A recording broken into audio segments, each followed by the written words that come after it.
प्रिय बच्चों, कक्षा 12 गणित के आभासी कक्ष में आप सभी का हार्दिक स्वागत है। हम लोग सदिश के दिक् अनुपात डायरेक्शन रेशियोज ऑफ वेक्टर का अध्ययन कर रहे हैं। तो इसको समझने के लिए वेक्टर आर जो आपने एक सदिश का अध्ययन किया है यूनिट वेक्टर आई जे के रूप में, तो मान लेते हैं कि माना वेक्टर आर है और प्यारे बच्चों इसके डायरेक्शन कोसाइन दिक् कोज्याएं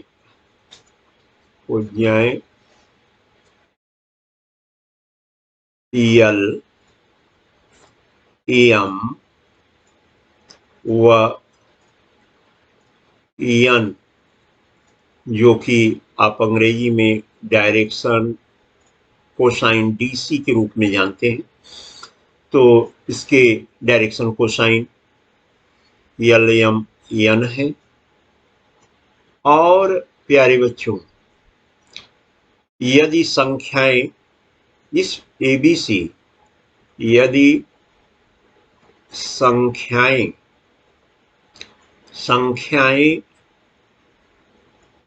ए बी व सी इस प्रकार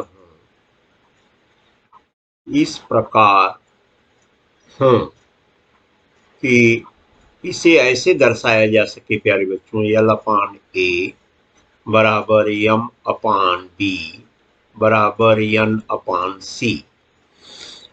तो ए बी सी को वेक्टर आर का डायरेक्शन रेशियो यानी दिक् अनुपात कहते हैं। ये दिक् अनुपात यानी direction ratio D R, direction ratio कहते हैं।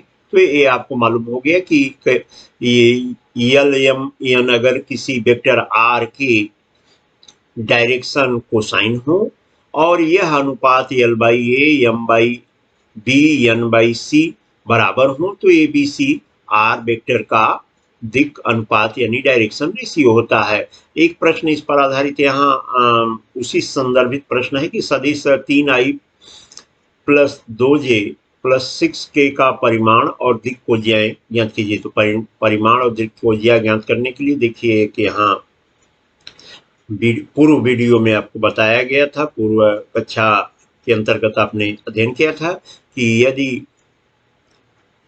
यदि प्यारे बच्चों वेक्टर आर इस तरह से दिया हो, a unit vector I plus B unit vector J plus C unit vector के हो तो डायरेक्शन कोसाइन कैसे ज्ञात करते हैं? डायरेक्शन कोसाइन के लिए बताया गया है कि दिक् कोज्याएं, तो दिक् कोज्याएं यानी डायरेक्शन कोसाइंस डीसी कैसे होंगी? ये होगा, अब आप आई का गुणांक लेंगे ए अपान अंडर रूट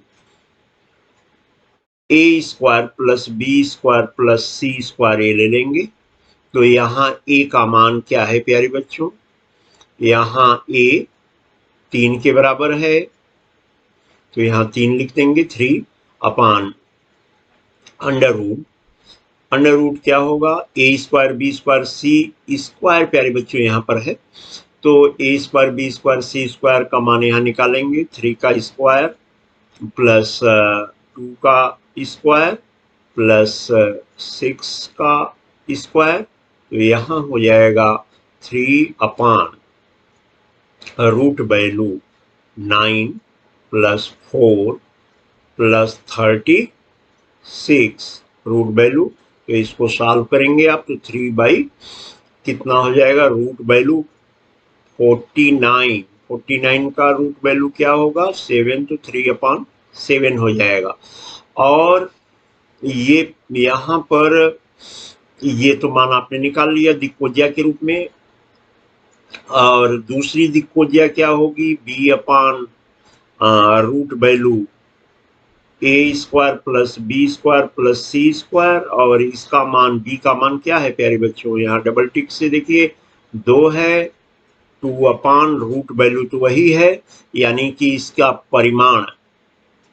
परिमाण क्या है, ये परिमाण है, ये परिमाण है, ये परिमाण है, तो ये परिमाण कितना है, ये 7 है।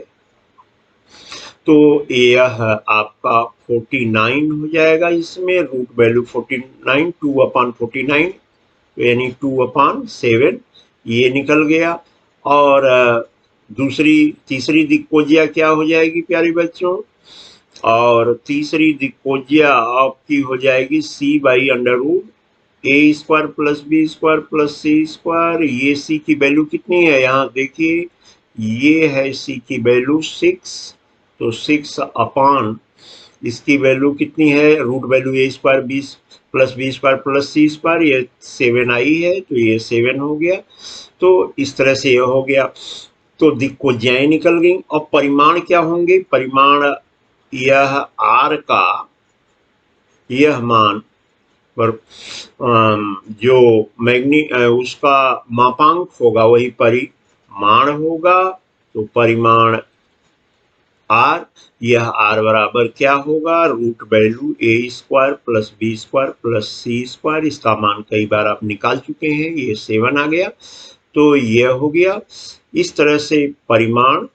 अतः परिमाण यानी इसका जो मॉड्यूलस वैल्यू r जो होगा वो 7, डायरेक्शन कोसाइन, यह दिक्कोज्याएं क्या होंगी, दिक्कोज्याएं लिख देंगे, वह क्या होंगी देखिए 3/7 और 2/7 और वह 6/7, ये उत्तर हो जाएगा। इस तरह से इन तथ्यों का अध्ययन करें, इन्हें सीखें, डायरेक्शन कोसाइन और डायरेक्शन रेशियो, आप निश्चित ही परीक्षा में अच्छे अंक से उत्तीर्ण होंगे।